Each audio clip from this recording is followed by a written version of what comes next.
Hello everyone and welcome to your favourite channel mintalk India, जहाँ पे हम बहुत सारे पिक्चर्स के साथ और प्रॉपर नोट्स के साथ हमारे चैप्टर को समझते हैं। तो आज हम पढ़ रहे हैं आपके NCERT क्लास 7th साइंस का chapter number 5 physical and chemical changes. And in this part we are going to study the rusting of iron in details and how do we prevent rusting.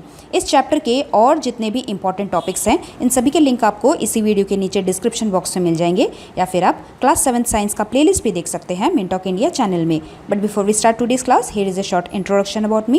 So let us study what is rusting of iron. Iron you already know, iron मतलब लोहा, और लोहे से हम हमारे आसपास के बहुत सारे सामान को बनाते हैं। The most common example is our gate. हमारे घर के बाहर जो गेट है वो आयरन का बना हुआ होता है। कितना सुंदर होता है ना, शाइनिंग सा।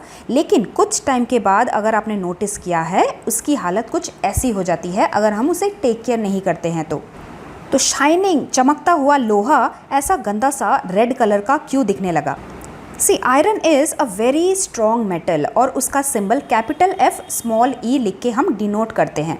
आयरन का इस्तेमाल ब्रिजेस बनाने के लिए, बड़े बड़े शिप्स, कार, ट्रक बनाने के लिए भी किया जाता है। लेकिन इन्हीं आयरन ऑब्जेक्ट्स को अगर बहुत टाइम तक के लिए गीले एटमॉस्फेयर में ही रहने दिया जाता है, जैसे हमारे एयर में वाटर वेपर मौजूद है, यह आपने ऑलरेडी पढ़ा है, या फिर जब बारिश होती है उसमें भी वाटर आता है, तो इन्हीं कारणों से कई बार आयरन ऑब्जेक्ट्स के ऊपर इस तरीके के रेडिश ब्राउन फ्लेकी सब्सटेंस तैयार हो जाते हैं, और इन्हीं रेड ब्राउन फ्लेकी सब्सटेंसेस को हम रस्ट बोलते हैं, जिसे हम हिंदी में जंग लग जाना भी बोलते हैं। So this is called the rusting of iron. अब क्योंकि आयरन का इस्तेमाल हमारे देश के बहुत बड़े बड़े ब्रिजेस को बनाने में, शिप्स, कार्स, एरोप्लेन्स, बहुत सारी चीज़ों को बनाने के लिए किया जाता है।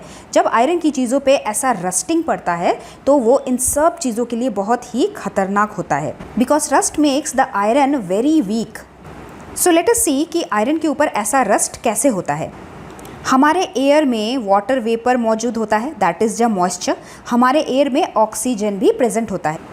तो जब भी आयरन मेटल को ऐसा ऑक्सीजन और पानी या फिर मॉइस्चर मिला, तब एक केमिकल रिएक्शन होता है, केमिकल चेंज हो जाता है आयरन मेटल के ऊपर, और एक न्यू कंपाउंड तैयार होता है। It is the reddish brown सामान जो बना, इसी चीज़ को आयरन ऑक्साइड कहा जाता है। इसी चीज़ को रस्ट यानी कि जंग कहा जाता है। The process of rusting can be represented by the following equation. The first thing is the iron, जिसे हम कैपिटल F स्मॉल e करके सिंबल लिख के डिनोट करते हैं।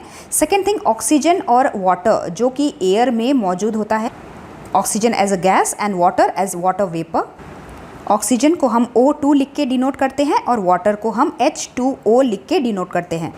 So when iron reacts with oxygen and water present in air, it forms a new substance called iron oxide, जिसका formula है Fe2O3, which is also called the rust. Now this rust, that is the iron oxide, and the iron, they both are two different things. They are not similar.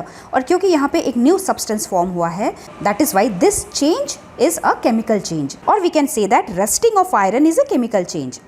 Usually park के iron gets, iron benches पे हमें ज़्यादातर ये rusting देखने को मिलते हैं, क्योंकि ये खुले पड़े हुए रहते हैं। इनमें बारिश का पानी, एयर का मॉइस्चर ज़्यादा आता है। अगर आपके घर में बहुत सारे प्लांट्स हैं तो आपने देखा होगा उनकी देखभाल करने के लिए जो टूल्स यूज़ करती है ना मम्मी, जैसे स्पेड, शॉवल, उन पे भी कई बार जंग लग जाता है। That means this brown colour flaky thing develop हो जाता है, क्योंकि ये भी अक्सर बैल्कनी में रखा रहता है, जिसमें पानी पड़ता है, एयर का मॉइस्चर आता है और ऑक्सीजन होता है। And in fact in the kitchen also, if your mother is using some iron pan, जैसे कास्ट आयरन के बहुत सारे तवा और कढ़ाई यूज़ होते हैं, उनको भी अच्छे से केयर नहीं की जाए तो उन पे भी रस्टिंग यानी कि रेडिश टाइप का स्पॉट पड़ जाता है। रस्टिंग हम आयरन के ग्रिल्स, आयरन के पाइप्स, आयरन के नेल्स यानी कि कील, पुराने पड़ी हुई कार, बाइसाइकिल, इन सब चीज़ों पे देख सकते हैं। इस जंग को लगने के लिए, that is for rusting, the presence of both oxygen and water is essential. जब ये दोनों ऑक्सीजन और वाटर अवेलेबल होगा तभी आयरन पे रस्ट पड़ेगा। जब कभी भी हवा में, एयर में मॉइस्चर की मात्रा ज़्यादा होती है, we see that the air is more humid, that means the moisture content in that air is more. उस टाइम रस्टिंग ऑफ आयरन ज़्यादा फास्ट होता है। लेकिन आयरन का इस तरीके से जंग लगना हमारे लिए बिल्कुल भी अच्छा नहीं है। इट इज़ वेरी हार्मफुल, क्योंकि ये आयरन को वीक बना देता है और बहुत ही आराम से ये टूट सकता है। So we need some method to prevent this rusting. हमें आयरन को जंग लगने से बचाना है। तो कैसे बचाएंगे? रीज़न को कम करके। क्या रीज़न है? आयरन पे अगर ऑक्सीजन और वाटर मिल जाए तो जंग लगता है। तो या तो हम पानी ना पड़ने दें तो जंग लगने से बचेगा, या फिर ऑक्सीजन को ना आने दें तो जंग लगने से बच सकता है। तो आपने देखा होगा ज़्यादातर सभी आयरन की चीज़ों पे, जैसे कार, स्कूटर, बस, एरोप्लेन, इन पे पेंट किया जाता है या फिर ग्रीस लगाया जाता है। दीज पेंट और coat prevents the oxygen to come in contact with the iron and prevent rusting. That is, iron के ऊपर अगर ऑक्सीजन एंड वाटर आके टच कर लेता है तभी रस्ट हो जाता है। लेकिन जब आयरन के ऊपर हम पेंट लगा देते हैं तो ऑक्सीजन और वाटर आयरन को टच नहीं कर पाता और उससे रस्ट भी नहीं बन पाता। एक और मेथड है जिससे रस्टिंग से बचाया जा सकता है, that is to deposit a layer of metal like chromium और zinc on iron. That is, iron metal के ऊपर जिंक मेटल या फिर क्रोमियम मेटल का एक पतला सा लेयर लगाया जाता है। उससे भी ऑक्सीजन और वाटर आयरन को टच नहीं कर पाता और जंग लगने से हम आयरन को बचा लेते हैं। Why only zinc and chromium metal? Because ये दोनों मेटल ऑक्सीजन एंड वाटर के साथ कोई भी रिएक्शन नहीं करते हैं और इन पे जंग नहीं लगता है। So let us study the different ways by which we can prevent the rusting of iron. सबसे पहला मेथड है गैल्वेनाइजेशन, GAL गैल, VA वे, NISA TION गैल्वेनाइजेशन। इस प्रोसेस में जिंक मेटल का एक पतला सा लेयर आयरन मटेरियल्स के ऊपर लगाया जाता है जिससे कि आयरन रस्ट नहीं होता। The process of depositing a thin layer of zinc metal on the iron objects is called galvanisation process. It is done by dipping an iron object in molten zinc metal. Molten मतलब पिघले हुए zinc metal में iron objects को डुबोया जाता है जिससे कि iron objects के ऊपर जिंक मेटल का एक पतला सा लेयर चढ़ जाता है और फिर उसे जब हटा के सुखाया जाता है तो वो पतला सा लेयर ड्राई हो जाता है और इससे हम आयरन ऑब्जेक्ट्स को कवर कर लेते हैं पूरी तरीके से जिंक मेटल के साथ। जिंक मेटल क्योंकि एयर और ऑक्सीजन के साथ रिएक्ट नहीं करता, उनके ऊपर जंग नहीं लगता और हमारे आयरन ऑब्जेक्ट्स भी बच जाते हैं। Zinc metal remain unaffected by air and moisture. हमारे घर में जो आयरन पाइप्स होते हैं जिनमें से हम पानी हमारे घर के अंदर लाते हैं, पानी वाले पाइपलाइंस, इन सभी को गैल्वेनाइजेशन के प्रोसेस से रस्टिंग से बचाया जाता है। Galvanization in done for the iron sheets that are used to make buckets, roof sheds, drums, pipes etcetera. Second एक और कॉमन मेथड है पेंटिंग, यानी कि आयरन ऑब्जेक्ट्स के ऊपर पेंट करना। That is when a coat of paint is applied to the surface of an iron objects, then air and moisture will not be able to come in contact with the iron object and by this method we can prevent the rusting of the iron। जैसे कि हमारे घर के gate ये सभी लोहे के बने हुए होते हैं और क्योंकि बारिश वगैरह से ये भीगता रहता है, इसमें जंग ला पड़े, इसीलिए टाइम टू टाइम हम इन पे पेंट करते रहते हैं। आपने देखा होगा कहीं से अगर पेंट निकल जाए तो हर साल नहीं तो एवरी ऑल्टरनेट ईयर इन सब चीज़ों पे पेंट किया जाता है क्योंकि पेंट पानी में सोल्यूबल नहीं होता, इनके ऊपर से पानी रिस के बाहर गिर जाता है और अंदर आयरन जो होता है उनको रस्ट नहीं कर पाता। गेट की ही तरह हमारे खिड़कियों के जो ग्रिल्स होते हैं, सीढ़ियों के रेलिंग्स होते हैं, कुछ लोहे के फर्नीचर जैसे बेड, चेयर्स होते हैं, रेलवे के जो कोचेस होते हैं वो भी आयरन के बने हुए होते हैं, कार, बस, ट्रक ये भी आयरन के बने हुए होते हैं। इन सब चीज़ों पे पेंट किया जाता है ताकि इन सब चीज़ों पे भी जंग ना पड़े। Third method to prevent rusting is to apply grease और ऑयल। ग्रीस क्या होता है? ब्लैक कलर का ऑयल जैसा दिखने वाला चिपचिपा एक मटेरियल होता है जो मशीन के पार्ट्स पे लगाया जाता है। इससे एक तो ये स्मूथ रन करते हैं ताकि इनमें फिसलन बना रहे और दूसरा इन सभी मशीन पार्ट्स पे रस्टिंग से ये बचा पाता है। Again oil is not soluble in water, तो पानी ऑयल को पार करके मेटल तक नहीं पहुंच पाता, आयरन तक नहीं पहुंच पाता और इन्हें जंग लगने से बचाता है। Most of the tools of the machine parts are made up of iron. जैसे आपने देखा होगा साइकिल की जो चेन होती है उस पर भी अगर आप केयर नहीं करेंगे तो उसमें जंग लग जाती है। तो पापा क्या करते हैं, उस पर ग्रीस लगाते हैं, नहीं तो तेल लगाते हैं, ऑयल लगाते हैं। उससे एक तो ये स्मूथ चलते हैं और दूसरा इन सब चीज़ों पे जंग नहीं लगता।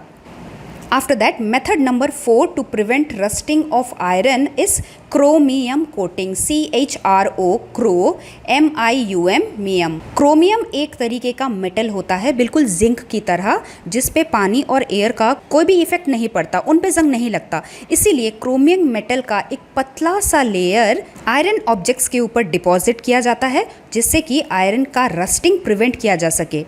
आपने देखे होंगे बहुत सारे कार और बाइक्स के जो व्हील्स होते हैं वो स्पेशल कुछ अलग टाइप के चमकते हैं और हमें लगता है कि ये क्या है जो इतना चमक रहा है। तो ये है क्रोमियम प्लेटेड आयरन व्हील्स।